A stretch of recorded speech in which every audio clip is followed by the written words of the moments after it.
Қайырлы күн, достар. Бүгін сіздерге есте сақтаудың 5 жолын айтып өтемін. Каналға тіркеліп, лайк баса кетіңіз.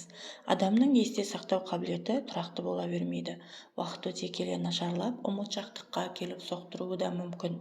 Ол үшін есте сақтау қабілетін тұрақтандыратын және әдіс-тәсілдер мен қарапайым қағидаларды ұстанған жөн.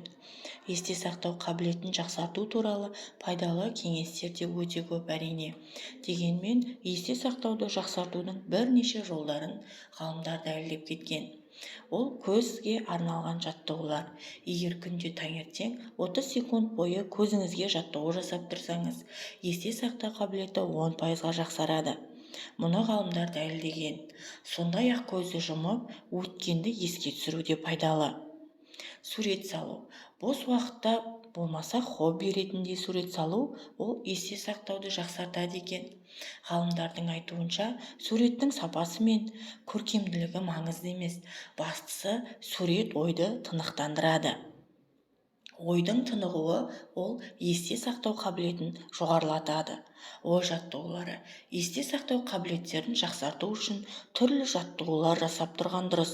Әсіресе логикалық сұрақтар, сөз жұмбақтар, ойша санау, өлеңдер жаттау, ми жұмысын істетуге арналған ең тиімді әдіс-тәсілдер екен. Жалаң аяқ жүру. Жалаң аяқ жүру бұл қабілетімізді жақсартады екен. Ғалымдардың айтуы бойынша, жалаң аяқ жүргеннен кейін адам аяғын жарақаттап алмау үшін айналасына байқап қарап жүреді екен. Мұндай кезде ми белгілі бір қызмет атқарады. Ол қызметтер есте сақтау қабілетін жақсартуға көмектеседі екен. Салмағы ауыр заттар. Жаңа зерттеулерде дәлелденгендей, жаттығу кезінде салмағы ауыр кіртастарды есте сақтауды 20%-ға жақсартады екен.